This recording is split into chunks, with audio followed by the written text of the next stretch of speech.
পরশুদিনও এক টেলিভিশনের নতুন টিভি অন হচ্ছে, তাদের ক্ষেত্রে বললাম, ও বলে যে ভাইয়া মিউজিশিয়ানদের যদি আরেকটু কম করে দেওয়া যাইতো।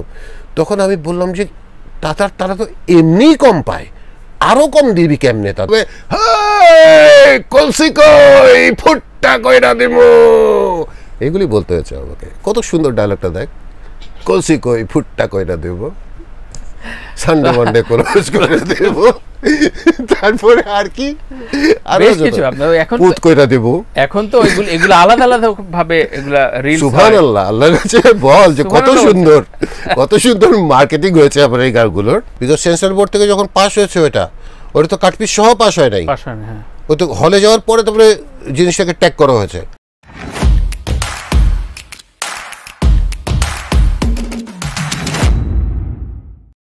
আগুন ভাই, আজকে সরাসরি একটু শুনতে চাই যে যখন এই সিটে ওই অশ্লীলতার সময় যারা কাজ করেছেন তারা দায় এড়াতে চান। আলেকজান্ডার বো এখানে বসেছেন, উনি বলেছেন যে না আমি অশ্লীলতা করিনি, এটা কাটপিস ঢুকেছে, আমি জানিও না। তো যারা বিভিন্ন রকম অশ্লীলতাকে কেন্দ্র করে নানা রকম নিউজ হয়েছে। আপনার বেশ কিছু গান ভিজুয়ালটা খুবই আগলি বিকৃত হয়েছে। হ্যাঁ, আরে কয়েকটা যে ভিডিও ছিল আমার কাছে, কিন্তু আপনি শোন, কয়েকটা যে ভিডিও আমার কাছে মানে আমি তো এই কাটপিস তো আর আমরা দেখি নাই, ওটা তো হলে গিয়ে দেখতে হবে।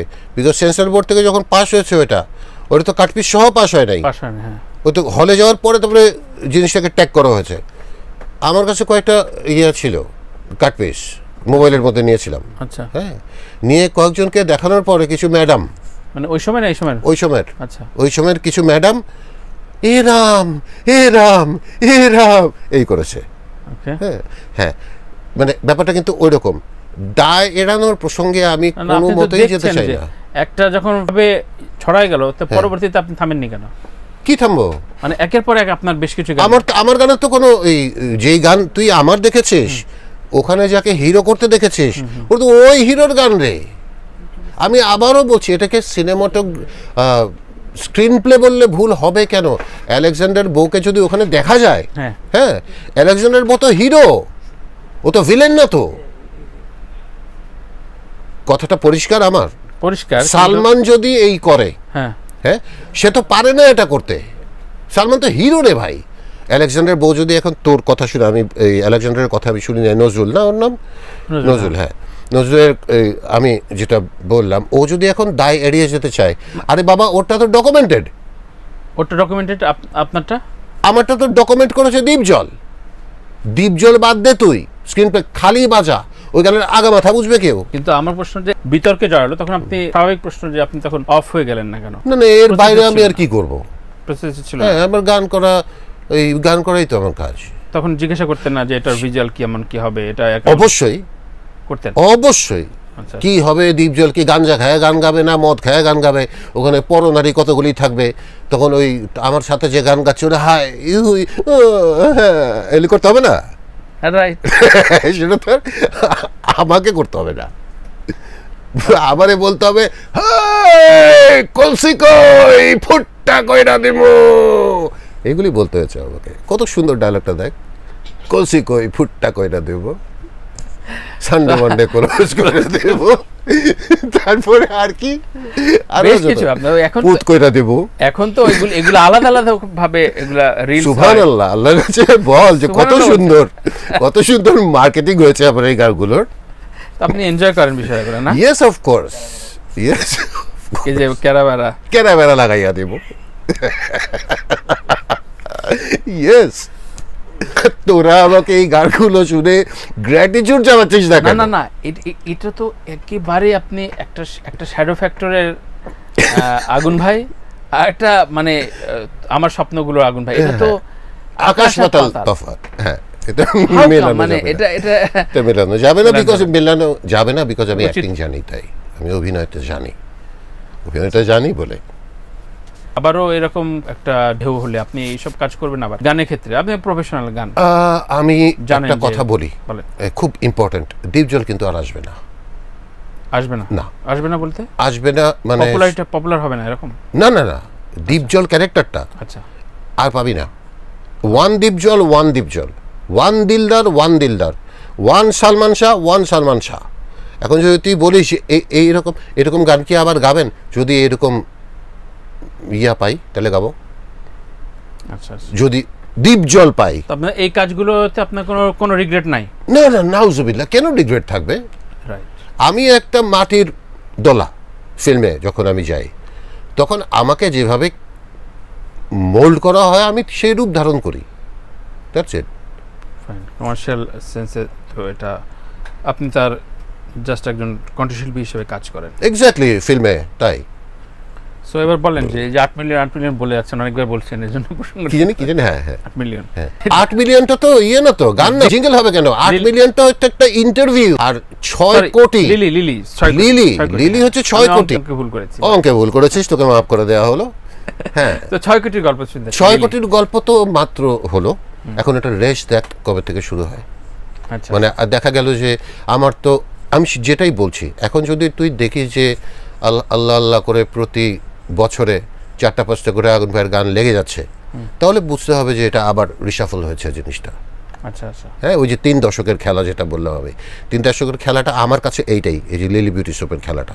ওকে, হ্যাঁ, এই যে বাম্পার 6 কোটি মানে কিন্তু কম না। এটার একটা রেসপন্স আপনি আপনার গানের ক্যারিয়ারে পাবেন বলে আশা করছি, নিশ্চয়ই। আপনি ফিল্ম ইন্ডাস্ট্রিতে বেড়ে ওঠা মানুষ শৈশব থেকে, ফিল্ম ইন্ডাস্ট্রির এখনকার চেহারার সম্পর্কে আপনার মূল্যায়ন কি? ফিল্ম ইন্ডাস্ট্রির এখনকার চেহারা, আমি একটা ছোট্ট 1 মিনিট একটা কথা বললেই তুই বুঝতে পারবি। আমরা যখন ফিল্মে কাজ করেছি তখন হল ছিল 1200। হ্যাঁ, এই গল্প সবাই বলে। হ্যাঁ, সবাই বলে। এখন হল হচ্ছে কয়টা জানিস তো? 150।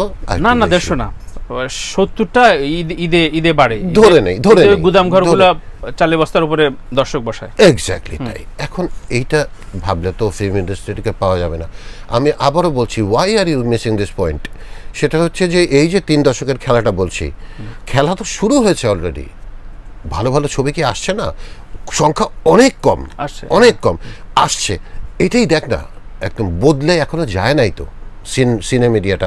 অডিও মিডিয়াটা কিন্তু বদলিয়েছে আমাদের, যেরকম অডিও মিডিয়াগুলি এখন আমাদের পুরানো গানগুলির জন্য আমাদের পিছে উল্টা ঘুরে এখন, যে আমাদের একটু সাইনটা ঠিক মতো করে দেন, নাহলে তো এই কপিরাইট সিস্টেমের মধ্যে লক হয়ে যাব।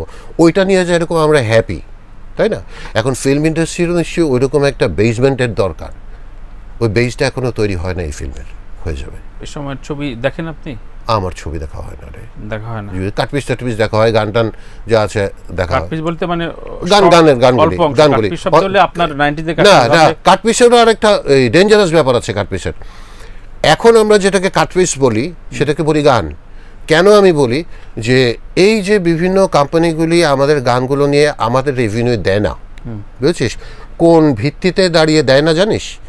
সেটা হচ্ছে যে তারা তখন লিখেছিল যে এই ফিল্মের সর্বসত্ব প্রডিউসারের। সর্বসত্ব যদি প্রডিউসারের থাকে, তুই যতবার ছবিটা 2.5 ঘন্টার ছবিটা চালাবি, ততবার তোর গানগুলো যখন রিলিজ হবে মানে বাজবে, সেটাকে তুই মেনে নিতে পারিস। কিন্তু এখন যে গানগুলো তুই শুনছিস এগুলো তো কাটপিস, এবং তুই কেটে ওই গান আগা নাই মাথা নাই, তাহলে তো এটা ফিল্মের অংশ না, তো ফিল্মেরই অংশ, কিন্তু দলিল যদি তুই প্যাচ লাগাইতে চাস, না না, এটা ইলিগাল। এটা ইলিগাল। কিছুদিন আগে খালিদ ভাইয়েরই একটা স্মরণ সভায় আসিফ আকবর বলছিলেন, সামিন আপা একটু থামাচ্ছিলেন যে এই ফিল্মের আমাদের এই গানের টাকাগুলো। এক্স্যাক্টলি এটা তো কাটপিস। সে আমার ছবি, তুই দরকার হইলে তুই 2.5 ঘন্টার ছবিটা চালা, সেখান থেকে তো আমরা দাবি করছি না যে আমাদের টাকা দেয়, কিন্তু তুই you're making it a cut piece, each and every song is being a cut piece. এটা কেমন করে হইল? আচ্ছা, তার মানে আপনার যতগুলো যে এতগুলো স্টেজে করেন 20-25টা গান, এগুলোর কোনোটারই মালিকানা আপনার কাছে নাই? দুঃখজনক হলো সত্য। বুঝি নাই মানে এগুলোর কপিরাইট, এগুলোর রিমেক? না না, এগুলোর কপিরাইট শুধু আমার কাছে থাকবে কেন? প্লেব্যাক সিঙ্গার কারোর কাছেই নেই। সেটাই বলছি। হ্যাঁ, এটাও ঠিক হয়ে যাবে, তানভীর, অনিয়ম বেশি দিন টিকতে পারে না। ওকে, সেটা যেই লেভেলেরই অনিয়ম হোক। 15 বছরের বেশি সময় হয়ে গেল। 15 বছরের বেশি সময় তো হবে। 15 বছরে অনেক অডিও প্রতিষ্ঠান নিউ ইয়র্কে 6 থেকে 7টা বাড়ি কিনে ফেলেছে। রাইট। তো এই বাড়িগুলো নিয়ে আসতে পারবেন আপনারা? না, যেটা গেছে বাস গেছে। তুই ওই পিছনে তাকিয়ে হবে না তানভীর, সামনে অনেক আলো, সামনে জল জল করছে আলোয়। বাহ, দারুণ আশাবাদী সবসময়। অফকোর্স এখনো আছেন। তো এখনকার প্র্যাকটিস সেশন আপনার কেমন চলছে? নতুন সেটআপ, আমাদের সেটআপগুলি এখন যেরকম হয়, আমাদের গানগুলো তো পরিচিত গান, আমরা হয়তো অমুক মাসের অমুক দিন শো লিস্ট দিয়ে দিলাম, আমাদের মেইন যে যন্ত্রশিল্পীদের মধ্যে যে মেইন থাকে ওকে দিয়ে দিলাম অ্যারেঞ্জ ইট, তখন সে ধর পুরোটা অ্যারেঞ্জ করলো, সে কাকে কাকে চুজ করবে। চেষ্টা করি একটা বান্ডেল মিউজিশিয়ান নিয়েই কাজ করতে, কিন্তু মাঝে মাঝে যখন আর এখন এত ব্যস্ত সবাই, এত কাজ চারপাশে, কাজ বলবো না কি অখাদ্য বলবো সেটা তো আর জানি না, কিন্তু প্রতিদিন একটা মানুষ ব্যস্ত, প্রতি মিউজিশিয়ান ব্যস্ত প্রতিদিন, হ্যাঁ প্রতিদিন ব্যস্ত, কোনো না কোনো ক্ষেত্রে তার কাজ আছে। এটা একটা ভেরি গুড সাইন, কিন্তু মানে দুঃখটা লাগে তখন। পেশাদার মিউজিশিয়ান কম, ঘুরে ফিরে কিছু মানুষদের নিয়ে কাজ হচ্ছে বলে না, পেশাদার মিউজিশিয়ান হয়ে ওঠাটা এখন খুব সহজ হয়ে গেছে তানভীর, বিকজ মানে 100টা গান যদি একটা মিউজিশিয়ান তুলে ফেলতে পারে, ওর কিন্তু আর চিন্তা নাই রে, বুঝেছিস? যদি ইয়াং হয়, আগামী 20 বছর কিন্তু ওর ক্যারিয়ার ফিক্স। কিন্তু সমস্যাটা হচ্ছে মিউজিশিয়ানদের, আমরা যেরকম সবসময় বলি এই যে এক মিউজিশিয়ানরে যে এত টাকা রেমিনারেশন দিচ্ছেন, আপনারা বাড়াচ্ছেন না কেন মিউজিশিয়ান রেমিনারেশনের জন্য? আমিও কথা বলি, হ্যাঁ বলি, ডেফিনেটলি বলি। আমি এই পরশুদিনও এক টেলিভিশনের নতুন টিভি অন হচ্ছে, তাদের ক্ষেত্রে বললাম, ও বলে যে ভাইয়া মিউজিশিয়ানদের যদি আরেকটু কম করে দেওয়া যাইতো। তখন আমি বললাম যে তারা তো এমনিই কম পায়, আরও কম দিবি কেমনে তাদেরকে? দরকার হইলে বাড়া। হ্যাঁ, শিল্পীগুলি তো মোটামুটি টিকে যাচ্ছে, এদের ক্যাপ আছে, শো আছে, অমুক আছে, এই আছে, সেই আছে, রেকর্ডিং আছে, অনেক কিছু করে। What about the musicians? হ্যাঁ, একটা মিউজিশিয়ান রে তুই সেই 15 বছর আগেও দিতি 3000 টাকা, এখনো যদি তুই বলিস যে ওকে 3000 টাকা দিয়ে, আপনারাও তো বাড়ান নাই, কেন বাড়াবো না? মানে আমি গতকালকেও শো করছি, চ্যানেলের দোষ। হ্যাঁ, না টিভি চ্যানেল তো একটা ছোট্টটা, ঠিক আছে, সেটা মেনে নেওয়া যায়, কিন্তু পাবলিক শোতে গিয়েও তুই তারে একটা 4 ঘন্টা ধরে একটা মিউজিশিয়ান বাজাচ্ছে, তাকে তুই দিন শেষে দিচ্ছিস 3000 টাকা। ভালো মিউজিশিয়ানগুলি সরে যাচ্ছে, ফাঁক দিয়ে সেই মিউজিশিয়ানগুলি ঢুকছে যারা 2000 টাকা পাওয়ার যোগ্য না, মরে যাচ্ছে পুরান মিউজিশিয়ানগুলি, বেঁচে যাচ্ছে নতুন মিউজিশিয়ানগুলি। এটা কি ধরনের ভারসাম্যহীনতা? মাঝখানে গানের মান খারাপ হচ্ছে, তাহলে